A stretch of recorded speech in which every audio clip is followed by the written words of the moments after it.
just last week, about 10 p.m., she calls me up and says, come on over SAP to bring your briefcase and your notary stamp. So I knew something was going on. I hurried on over there. I arrived to a horrific scene. Ulysses met me at the door in a black negligee with feathers and matching heels. And she took me upstairs to the master bedroom, and there was my friend Pierre, all handcuffed to the bed. He was nearly passed out.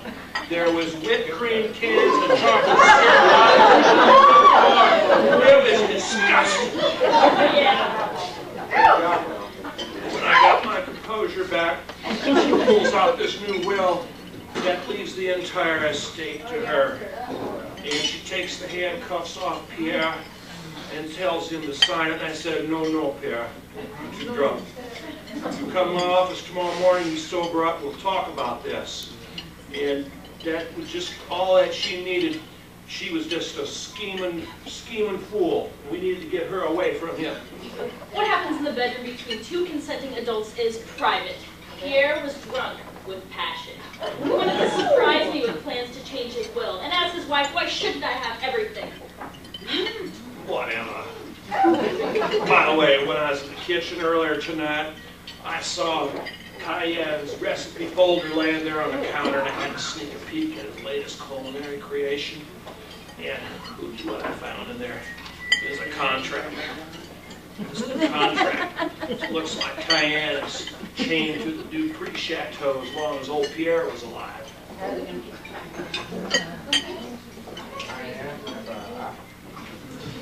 Yes, that contract did belong to me. Mr. Dupree offered to pay my way through culinary school if I came back to work with him for 10 years as his live-in chef. I don't know why that's such a surprise. I am great at cooking. But anyway, this has been a painful sacrifice on my part. I mean, I've got 5 more years left on this contract, but I've got a TV career hanging on hold, which I can't do anything with until the contract was up. But thankfully, someone here helped me get out of it tonight.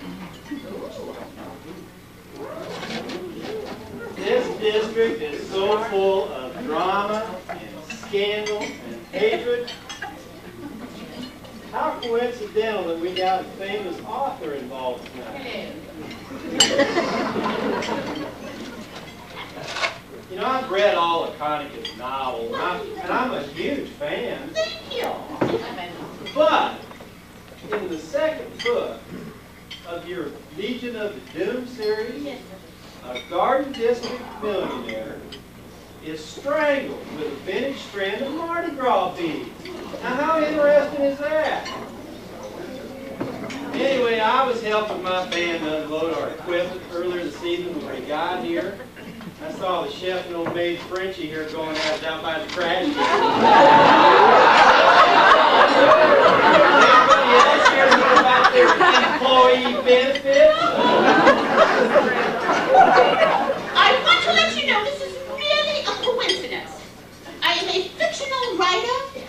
I use fictional characters. And I have fictional plots. You know, I think what happened is that someone killed Pierre in such a manner so as to frame me. Why, that's it. They framed me. No, no. Yes. You know, the other day I went up to try on my original Mardi Gras dress, and someone had slashed it to me. Oh, my God. Who would ruin such a gorgeous gown? You know, I thought this year's competition for Magnolia Queen was especially brutal. But who would have thought that my rivals would be such sore losers? I think that I was the original target. Woohoo! And my poor daddy got in the way, and now I could be next. Oh, I shredded your ball gown.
He was screaming and crying, and she ran past me, knocked the feather duster right out of my hand.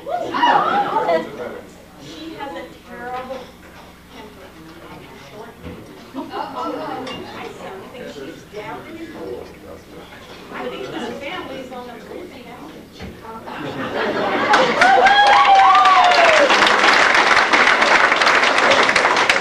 Well, it seems like our sweet maid does a little more than just clean.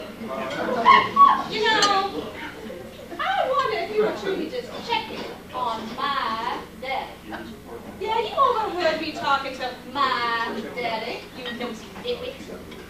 I was just trying to convince him that Gator was going to love me and take care of me for all my life. Oh, yeah. And besides that, It's my right to argue with my daddy anytime I want to. there you go. And you are so right. Cayenne, you gotta tell everybody about that big magazine article that's coming out next month. Last week I was down at the Dupree Chateau dropping off some of my gator jerky for Mr. Dupree because he loved it. And I walked in the kitchen and there was this fancy magazine reporter in there doing an article on Cayenne. Well, I offered him some of my jerky and of course he loved it. He started asking me all sorts of questions about it, and I told him about my family business. And he even offered to come down to our swamp to take our picture. Huh. I'm sorry if I stole your thunder, Cayenne. I guess it makes him real mad, doesn't it? What about you is gonna make me mad, you fool? Of course, he was hanging around my kitchen uninvited. Oh, and by the way, that magazine reporter, they were just being polite. He didn't even like your alligator jerky. Everybody likes my alligator.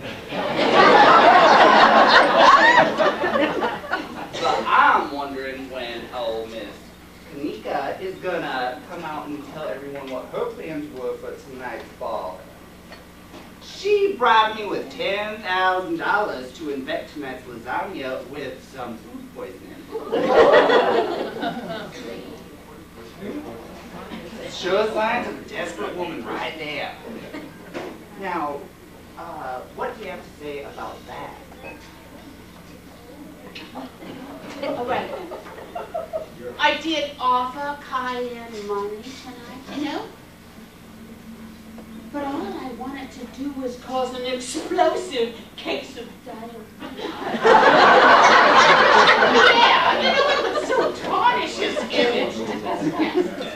It was nothing more than that. I certainly never have murder in my intent. Oh, heavens, no.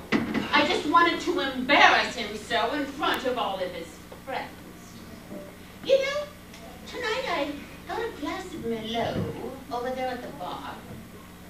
Didn't surprise me a bit. It tasted like spit. Oh, Pierre's always been just a horrible man at selecting wines. Just terrible.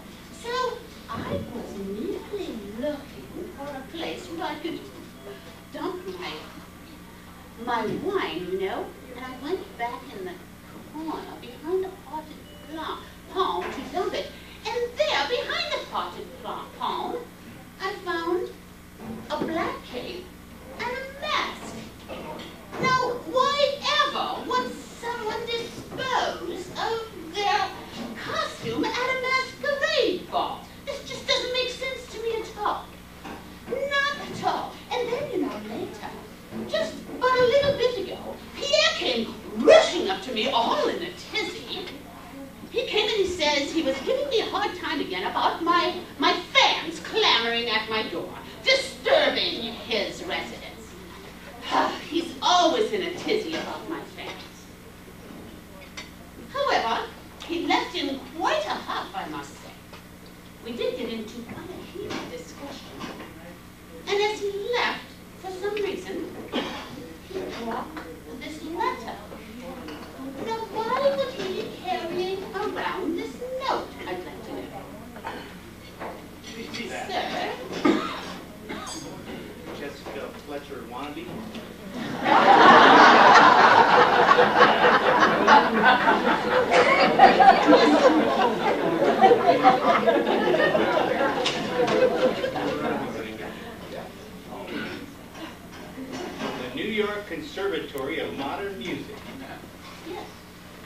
Dear Mr. Dupree, congratulations on your acceptance into our School of Performing Arts.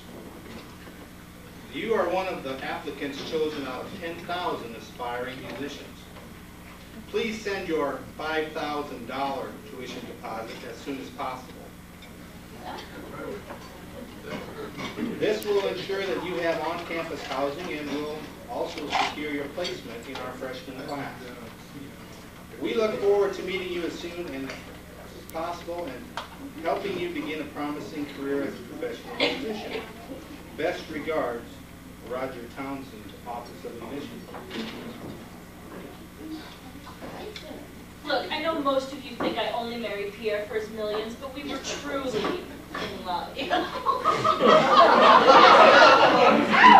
though there was a 60-year age difference, we were madly in love. Look, I know I have father figure issues. My daddy left my mommy and me in a trailer park in Reno when I was just a baby. I've never had a man love me and care for me like Pierre did. It reminded me of the movie Pretty Woman.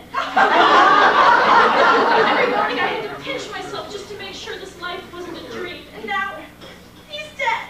I can't believe my sugar daddy is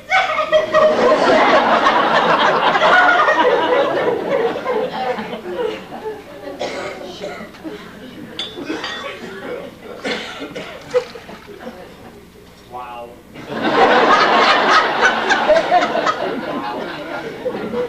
I wonder what else they're hiding. Well, we'll see. Enjoy your dessert.